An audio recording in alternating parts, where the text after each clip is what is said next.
Pemerintah menetapkan bahwa kewajiban penempatan devisa hasil ekspor sumber daya alam dalam sistem keuangan Indonesia akan ditingkatkan menjadi 100% dengan jangka waktu 12 bulan. Kita akan bentuk bank emas.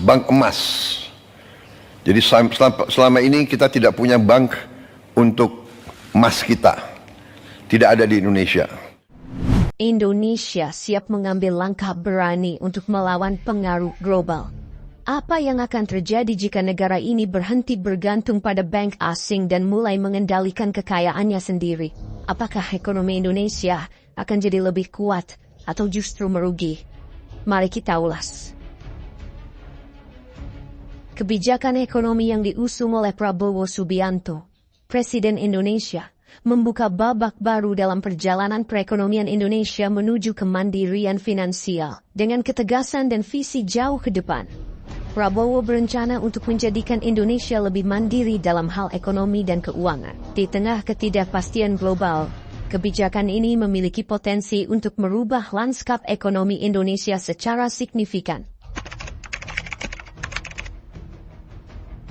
Prabowo mengungkapkan kebijakan revolusioner yang mewajibkan semua bank asing dan hasil ekspor untuk memarkirkan 100% devisanya di Indonesia selama 12 bulan. Kebijakan ini bisa dibilang sebagai langkah berani yang belum pernah ada sebelumnya, mengingat Indonesia selama ini terus bergantung pada aliran dana dan instrumen finansial dari luar negeri. Jika kebijakan ini berhasil dijalankan, Indonesia akan memperoleh kemandirian finansial yang jauh lebih kuat. Dengan sekitar 80-100 miliar dolar diperkirakan akan berputar di dalam sistem keuangan Indonesia. Negara ini akan memiliki cadangan yang lebih besar untuk mendukung perekonomian domestik. Hal ini tidak hanya akan memperkuat stabilitas finansial Indonesia, tetapi juga dapat memperbaiki ketergantungan negara terhadap lembaga keuangan internasional yang selama ini mengendalikan banyak keputusan ekonomi. Kebijakan yang lebih konkret dari Prabowo adalah pendirian Bank Emas Nasional yang direncanakan mulai beroperasi pada 26 Februari 2025. Tujuannya jelas, untuk menghentikan ekspor emas yang tidak memberikan manfaat signifikan bagi perekonomian nasional. Sebagai negara kaya akan sumber daya alam, Indonesia harus memastikan bahwa sumber daya alam tersebut dapat dimanfaatkan dengan optimal untuk kemajuan negara, bukan sekadar mengalir ke luar negeri tanpa ada keuntungan jangka panjang. Pada titik ini, kebijakan ini mengingatkan kita akan betapa pentingnya pengelolaan kekayaan alam yang bijaksana. Sebelum kebijakan ini diterapkan, banyak cadangan emas Indonesia yang justru dijual dan diekspor tanpa ada upaya untuk mengelola dan memperkuat cadangan negara. Dengan adanya Bank Emas, Indonesia dapat menjaga dan meningkatkan cadangan emasnya, yang tentunya akan sangat bermanfaat dalam memperkuat cadangan devisa serta meningkatkan daya tawar Indonesia di pasar global. Namun, kebijakan Prabowo ini bukan sekadar tentang memperkuat perekonomian nasional, melainkan tentang menegakkan kedaulatan Indonesia di hadapan pengaruh global. Prabowo menegaskan pentingnya kemandirian ekonomi Indonesia untuk keluar dari bayang-bayang kekuatan ekonomi global yang selama ini mendikte banyak kebijakan negara. Salah satu kritik yang sering terdengar adalah bahwa kebijakan ini akan merugikan investasi asing. Namun, Prabowo menegaskan bahwa meskipun ada risiko dalam kebijakan ini, kemandirian ekonomi adalah harga yang harus dibayar untuk kebebasan nasional. Selama ini, Indonesia sering terjebak dalam ketergantungan terhadap lembaga keuangan besar seperti IMF dan Bank Dunia, yang kadang memaksakan kebijakan yang tidak selalu mendukung kepentingan jangka panjang negara. Dengan lebih sedikit pengaruh asing dalam sistem ekonomi, Indonesia dapat mengarahkan kebijakannya sesuai dengan kepentingan rakyat dan negara. Ini bukan hanya tentang keuntungan materi, tetapi juga tentang kedaulatan yang lebih besar dalam pengambilan keputusan ekonomi. Berbicara lebih lanjut tentang kebijakan-kebijakan konkret yang sudah diterapkan oleh pemerintah Prabowo, kita bisa melihat langkah-langkah yang diarahkan untuk kesejahteraan rakyat Indonesia. Kebijakan ini mencakup beberapa reformasi struktural, antara lain kenaikan upah bagi pekerja, distribusi bantuan sosial yang lebih cepat, diskon infrastruktur, dan tentunya dukungan terhadap usaha kecil. Hal ini menandakan bahwa kebijakan yang digulirkan Prabowo tidak hanya berfokus pada makroekonomi semata, tetapi juga pada aspek sosial yang lebih mikro. Kenaikan upah misalnya dapat membantu meningkatkan daya beli masyarakat, sementara distribusi bantuan sosial yang lebih cepat memastikan bantuan sampai ke mereka yang paling membutuhkan tanpa hambatan birokrasi. Begitu juga dengan perhatian terhadap usaha kecil, yang selama ini sering kali kesulitan dalam mengakses pembiayaan dan dukungan. Dengan mendorong pemberdayaan UMKM, usaha mikro, kecil, dan menengah, Prabowo ingin menciptakan lebih banyak lapangan pekerjaan, serta mengurangi ketergantungan pada sektor-sektor yang lebih besar.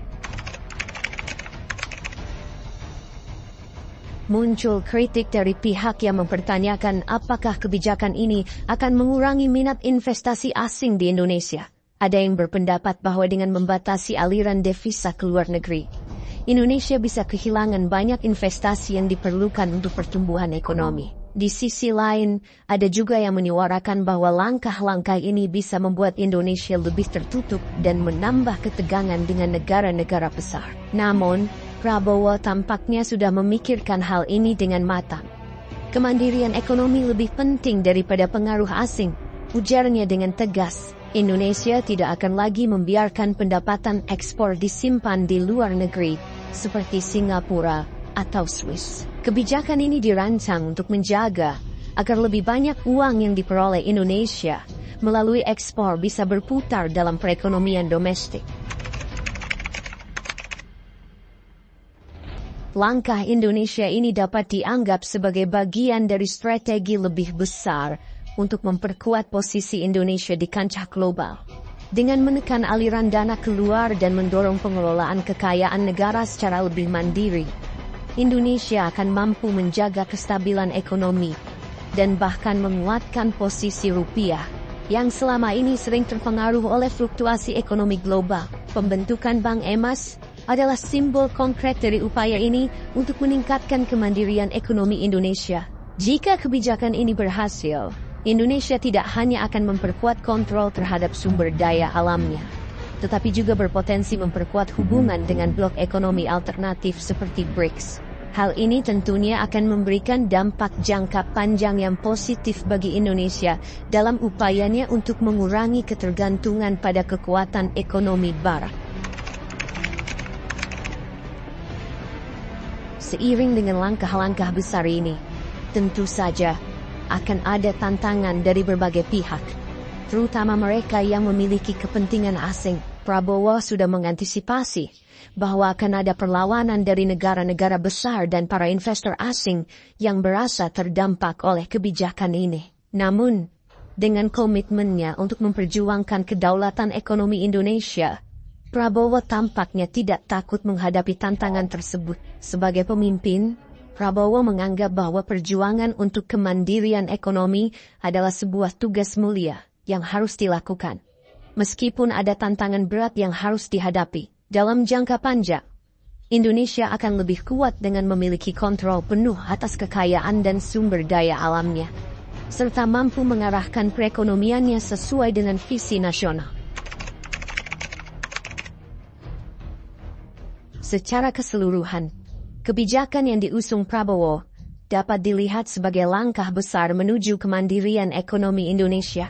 Meskipun banyak yang meragukan dampaknya, kebijakan ini menawarkan potensi luar biasa untuk mengurangi ketergantungan Indonesia pada ekonomi global dan meningkatkan stabilitas domestik. Jika berhasil, Indonesia bisa menjadi negara yang lebih berdaulat secara ekonomi dan mampu berdiri tegak di kancah global tanpa tergantung pada kekuatan besar manapun. Jadi, apakah Indonesia siap untuk menantang status quo dan memulai babak baru dalam sejarah ekonomi negara? Hanya waktu yang akan menjawab, tetapi satu hal yang pasti, Prabowo bertekad untuk membawa Indonesia ke fase baru yang lebih mandiri dan berdaulat secara ekonomi.